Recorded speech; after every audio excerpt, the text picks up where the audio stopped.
que você leia comigo a seguinte estatística, o seguinte dado. Pode colocar, Ana, por favor?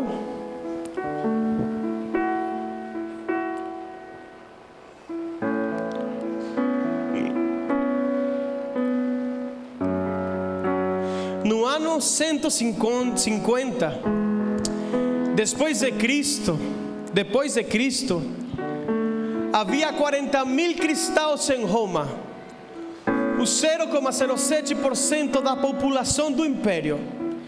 Estamos falando do ano 150 depois de que Jesus morreu e ressuscitou.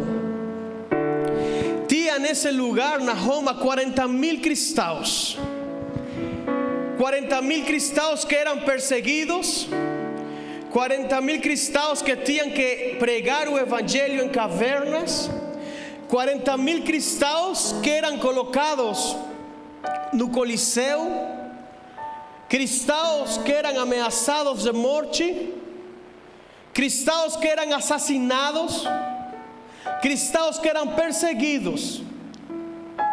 Eram 40.000 cristãos que colocavam sua vida em perigo por pregar o evangelho no ano 150 depois de Cristo. E no ano 300 depois de Cristo havia 6.300.000 cristãos em Roma, 10,5% da população do império. Em 150 anos eles não se multiplicaram, eles cresceram uns 150%. E eles tinham perseguição, eles tinham sofrimento, não era permitido o evangelho, e ainda assim era tanto o amor por Deus, era tanto a santidade que eles viviam, era tanto a entrega e a paixão que tinham por Deus, que eles se tornaram 6.300.000 cristãos. E foi tanto assim que eles obrigaram ao Império Romano a aceitar o cristianismo como religião oficial. Foi tanto o fogo de aqueles 40.000 homens e mulheres que eles geraram uma mudança política e religiosa no império mais forte que tem vivido na terra. Eles obrigaram ao imperador Constantino a mudar o que por muitos anos o jeito do que o império vivia.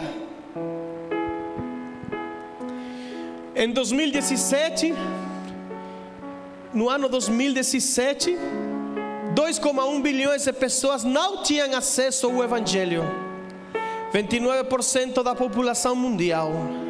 Para o ano de 2050, os pesquisadores preveem que 2,7 bilhões de pessoas não terão acesso ao evangelho, 31% da população mundial.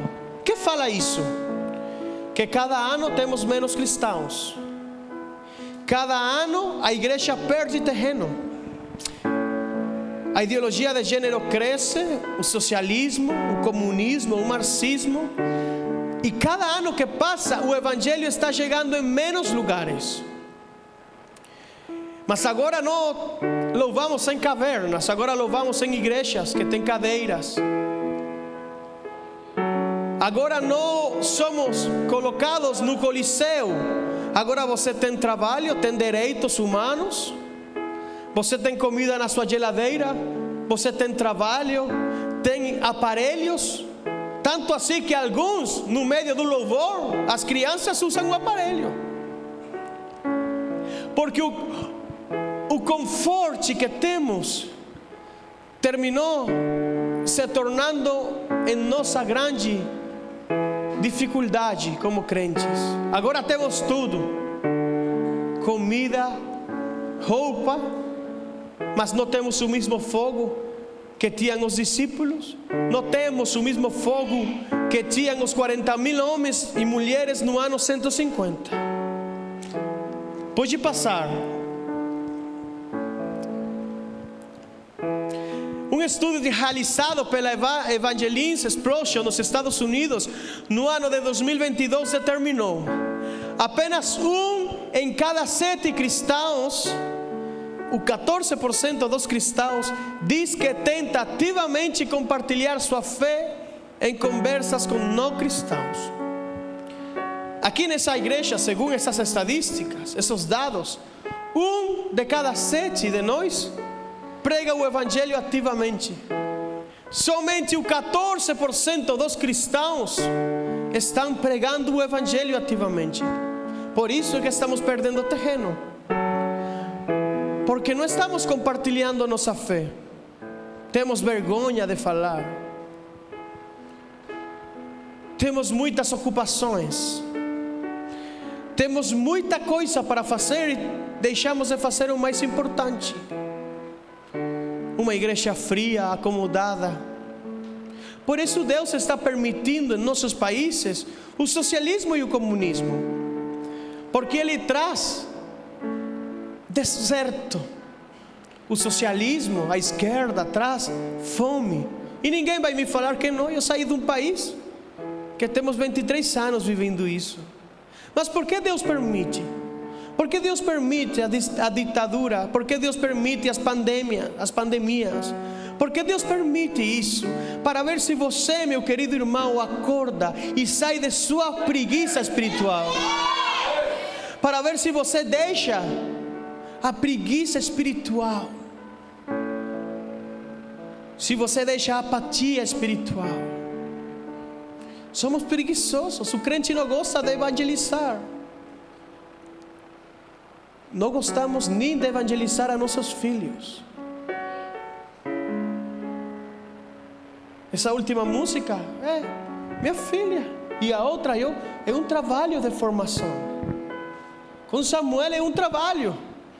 Eu tenho que estar no meio do louvor. Filho, assim é um trabalho cansativo. Mas eu lembro, quando eu era uma criança, meu pai pastor, ele me pegava no colo e pulava comigo no louvor. E aqui tem pais que no meio do louvor seus filhos estavam com um aparelho. Eu tive que descer e tirar. Deixa a preguiça, pai. Pegue seu filho e evangelize ele. Que vai aguardar você? Que chegue alguém na escola e fale para ele: você pode se tornar menina? Que você está aguardando? Que o diabo pegue teus filhos? Que o Netflix, que o YouTube crie eles? Como você vai ter no louvor, na igreja, que tem uma família de crianças louvando? Como você vai permitir seu filho ali num aparelho, escravo do inferno? Acorda!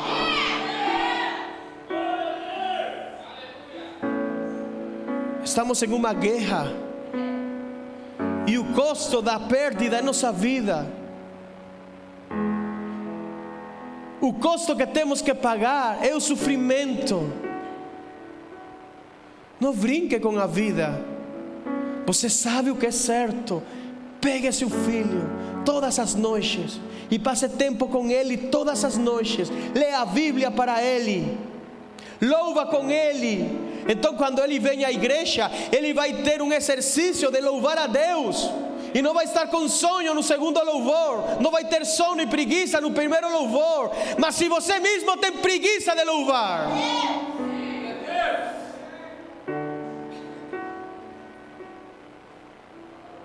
tem muitos que para não chegar aqui entregaram sua vida, irmãos. A Bíblia fala que todos eles não receberam o que foi prometido para eles.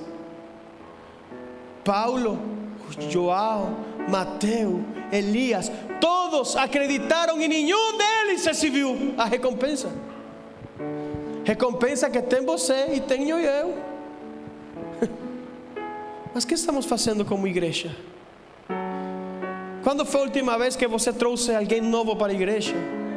Quando foi a última vez que você pegou panfletos e saiu ao redor de sua casa evangelizar?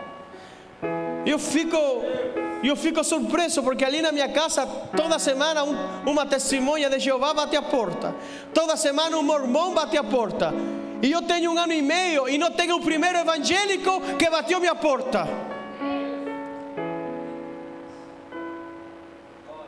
Você vai a comprar um hambúrguer no McDonald's, no Burger King, e tem ali a bandeira LGBT. E por que não tem ali uma Bíblia? Por que não tem ali um versículo bíblico? Porque a igreja e os crentes estão escondidos. Nossos países são pegados por ditadores. Nossas leis são mudadas e tem pastor com medo de falar. Tem crente com medo de falar. Então eu acho que o problema é que o fogo do amor de Deus não está ligado. Eu acho que é o problema mais profundo. Acho que você ainda não conhece o verdadeiro Jesus. Talvez você foi para uma igreja porque alguém te obrigou, mas ainda não tem um encontro com Deus. Porque quando você tem um encontro com Deus, você fica apaixonado, cara, e você não pode deixar de falar de Deus. Não posso. Falar do Evangelho é uma necessidade, falava Paulo. Por quê? Porque o Evangelho é poder, é vida, é amor. E quando você experimenta o verdadeiro Evangelho, você não pode deixar de louvar, de orar, de jejuar, de fazer vigília. Olha o que fala a Bíblia. Pode passar, Ana. E por se multiplicar a iniquidade, o amor de muitos se esfriará. Mas aquele que perseverar até o fim será salvo. E esse evangelho do reino será pregado em todo o mundo, em testemunho a todas as gentes, e então virá o fim. Mas lemos esse texto e falamos, sim, é que o mundo tem muita maldade. Mas eu vou te falar uma coisa. Se tem lá fora um assassino que não ama a Deus, isso não vai fazer que meu amor se esfrie. A maldade tem em muito lugar. A maldade de aqueles que fazem escuridão, que fazem coisas ruins, não tem que afetar a gente. Aqui não está falando do impio, aqui não está falando de aquele que não conhece a Jesus. Olha o que significa a palavra iniquidade. A palavra iniquidade significa, pode ser considerada um pecado, mas de uma forma mais agravante. Segundo a Bíblia, o iníquo é o indivíduo que já está acostumado a pecar, não se importando mais com as consequências ou tendo vergonha de cometê-los. Então, coloca ali o texto novamente, por favor. E por se multiplicar a iniquidade, porque muitos cristãos estão indo para a igreja, mas perderam o medo por pecar, perderam o temor a Deus. Tem ministro de louvor pecando, e por causa do pecado e da iniquidade desse ministro, que em lugar de compartilhar a santidade, compartilha seu pecado, o amor de aqueles que recebem esse louvor é esfriado. Por causa de pastores que não estão vivendo o verdadeiro evangelho, por causa de pais que vão para a igreja e louvam a Deus, mas chegam na casa e batem seus filhos, batem sua mulher. Então aquele menino fala, eu não quero nada com o evangelho. É por causa de crente frio, é por causa de crente que perdeu o medo a pecar, que se acostumou a pecar, se acostumou a viver em iniquidade e acha que somente com vir o domingo já a coisa se solucionou. Se tem escuridão é por falta de luz. Se o mundo está como está é por falta de luz, é por falta de uma igreja que possa mostrar o amor de Deus. por causa da iniquidade dentro da igreja, por causa da iniquidade dentro de famílias cristãs, por causa do pecado de nós como crentes, que não vencemos, que passamos 10 anos brigando com o mesmo pecado, e pecamos, e pecamos, e pecamos. Então não iluminamos, não mostramos a luz. Então o mundo está em escuridão, porque aqueles que têm que mostrar a luz estão desligados. Aqueles que Deus enviou para a terra a ter o fogo e estar queimando, estão esfriados, vivendo em pecado. Então você começa a pecar, e fala a Bíblia que aquele que sabe fazer o bem e não faz o bem é pecado. Não somente o pecado de adultério, não somente o pecado de masturbação, pornografia, infidelidade e briga. É também aquele crente que passa uma semana, 2 semanas, 3 semanas e não abre a Bíblia, não ora todos os dias, não louva constantemente. Então aquele crente que não está procurando uma intimidade com Deus, que a Bíblia fala, então não está fazendo o bem. E se você não faz o bem, isso é pecado. É simples. A igreja fala de avivamento, mas a igreja não está se preocupando em se avivar, em limpar o pecado. Achamos que avivamento é fazer um congresso nas ruas. Achamos que avivamento é fazer uma marcha para Jesus, onde ninguém fecha os olhos, onde ninguém louva, um monte de gente ali louvando uma música mais. Isso não é avivamento. Avivamento são pessoas que todas as noites em sua casa vão e fazem altar a Deus, que todas as noites antes de dormir pegam a Bíblia, pegam o louvor, ficam de joelhos e oram. Então começa a se ligar, começa a ser ligado uma pequena lâmpada aqui, e uma pequena luz começa a crescer em teu quarto, e então você faz o mesmo com sua esposa. Então a luz vai crescendo, e você pega seus filhos, e a luz vai crescendo. Então quando você vê em sua comunidade, sua casa é uma lâmpada. Porque onde chega o Evangelho, tudo muda. Um missionário uma vez falou: onde chega a Bíblia, chega o progresso. Onde chega a Bíblia, chega o crescimento econômico. Onde chega a Bíblia, chega o conhecimento. De fato, na história, a época da Idade Média acabou e começou o Renascimento justamente quando o movimento protestante começou. Porque a Bíblia traz progresso. Se você é um cristão que está vivendo o Evangelho, você vai iluminar.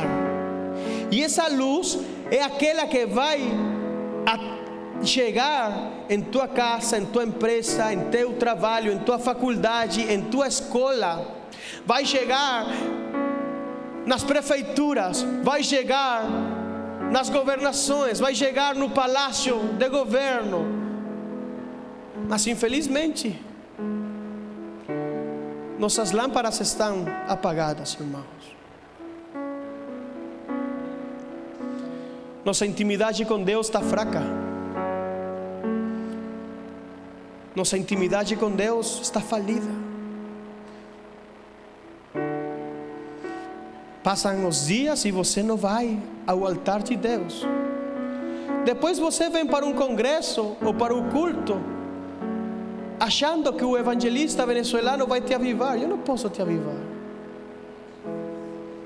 Eu somente vim aqui a mostrar o que Deus tem entregado para nós. Antes de vir aqui, fizemos um louvor em nossa casa antes de vir.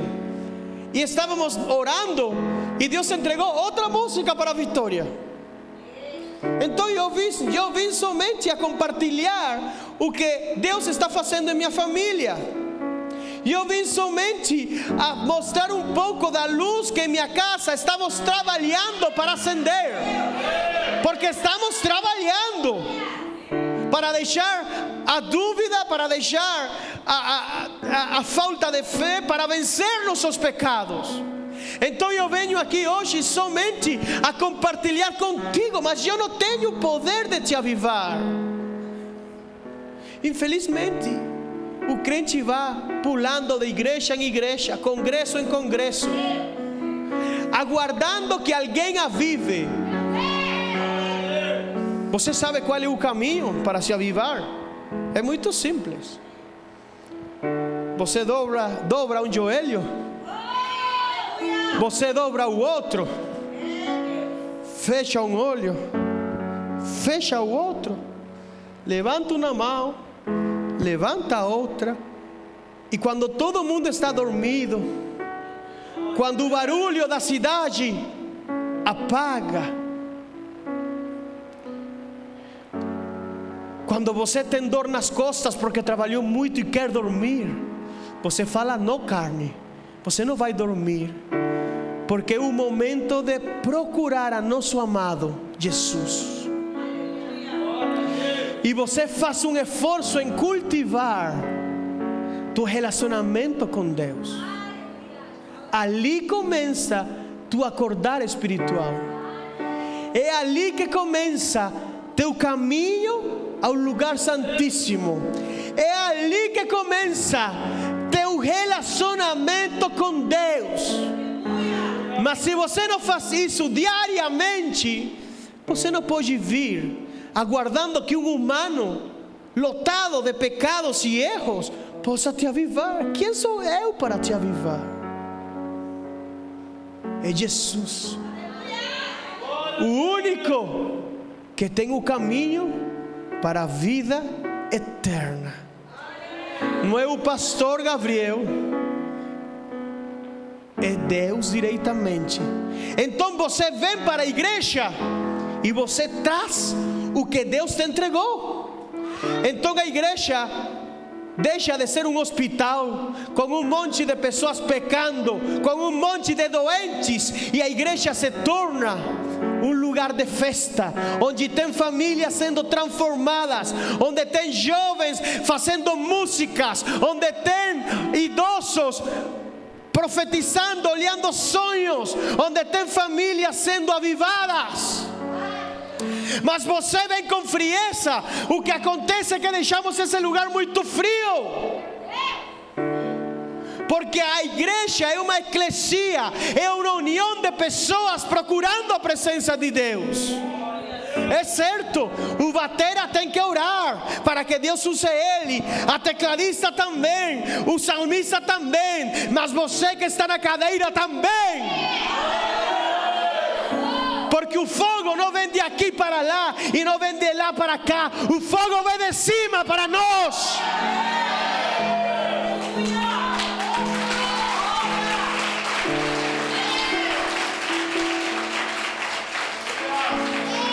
O que acontece com o mundo? O que acontece com os crentes que não estão apaixonados por Jesus? O que acontece com os crentes que não estão percorrendo as ruas? O que acontece que não tem mais missionários? O que acontece que não tem mais famílias evangelizando? O amor esfriou por causa da iniquidade, porque você permitiu que um pecado assim fora crescendo e se acumulando, noite após noite, dia após dia. O pecado foi crescendo e se acumulou de tanta maneira que já seu amor se esfriou. Mas aquele que perseverar até o fim será salvo. E esse evangelho do reino será pregado em todo o mundo, em testemunha a todas as gentes, e então virá o fim.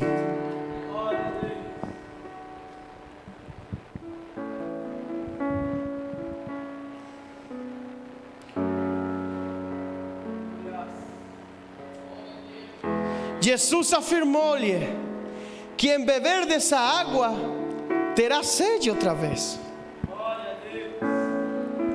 A samaritana estava ali no poço e Jesus falou: se você bebe dessa água, vai ter sede.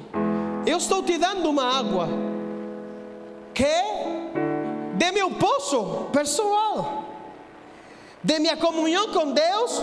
Eu trago para ti um pouco de água, mas essa água não é sua, é minha. E essa água vai se acabar hoje, amanhã.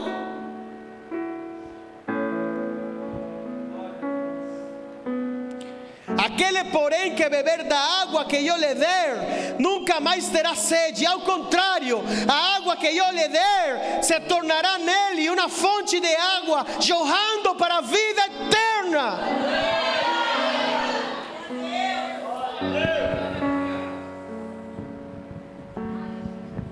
Então é verdade, eu estou compartilhando um pouco de minha água, mas você não vai se conformar. Não. Você vai ser encorajado. E essa noite você vai ficar em seu quarto e vai falar: agora eu quero que você me dê minha água,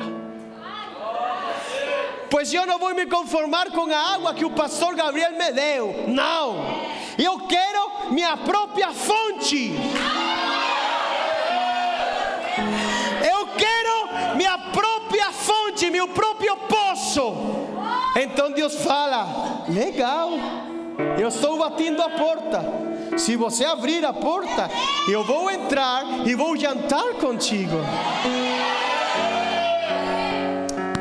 Então você imagina uma fonte, 2, 3, 4, 5, 6, 7, 8, 9, 10, 11, 12, 100 fontes, 100 poços. Já não é o pastor, já não sou eu, somos todos dando água.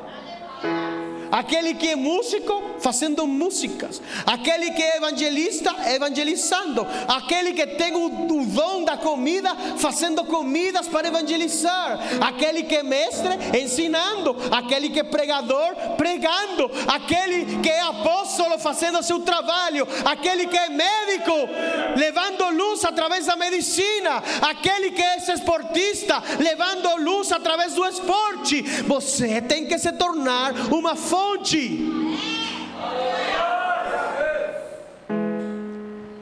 Minha fonte não vai alcançar para ti. Eu estou ensinando a eles a que tenham sua fonte, porque um dia eu não vou estar com eles. Papai já não vai estar, mas eu vou estar tranquilo, porque dentro dela, dele e dela vai ter uma fonte de água. Isso acontece quando o crente tem intimidade com Deus. Acorda, levanta-te, tu que dormes, e a glória de Deus vai te iluminar. O avivamento não vai ser gerado por um grande evangelista. O avivamento vai ser gerado por pessoas comuns, pessoas simples como tu e como eu. Refugiados que chegam sem nada, mulheres que foram abatidas pela vida, homens que foram derrotados, jovens que foram abusados, pessoas feridas, pessoas comuns, mas que falam: eu quero ter um relacionamento com Deus. Isso faz a mudança, meus amigos. Não importa teu passado. Sabe o que falou Jesus para a samaritana? Uma mulher que tinha 5 esposos. A samaritana foi a primeira pessoa na qual Jesus revelou que ele era o Messias.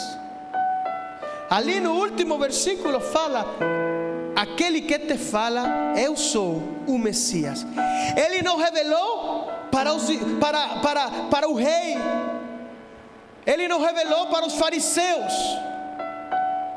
Nem fala a Bíblia que aos discípulos. Ele revelou para uma samaritana que reconheceu que seu poço estava seco e falou para Jesus: dá-me de beber. Porque não importa a tua fraqueza, o que importa é que tua fome e tua sede por Deus seja mais grande que a tua fraqueza. O problema é quando a fome por Deus acaba. E tristemente isso é o que eu tenho vivido nesses anos como missionário. Todo domingo visito igrejas. E meu coração fica triste ao ver um monte de crente que já não tem fome, já não tem sede por Deus. Cara, eles nem fecham os olhos para louvar. Eu, como ministro de louvor, eu sinto uma carga muito forte, porque tem ali em frente de mim pessoas que não louvam, pessoas que eu tenho que ir, pular, fecha os olhos, levanta as mãos, crianças que tenho que tirar o telefone para que louvem, crente que não tem fome e sede. Então como você vai ter um encontro com Deus? Como? Faz crescer tua fome. Fale para Deus: eu quero ser faminto de ti. Fale como Davi: minha alma tem fome e sede de ti. Amém? Fica de pé, por favor.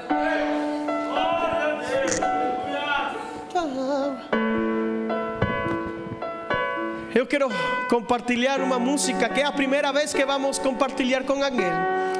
É a primeira igreja que vamos louvar. Mas eu quero que essa música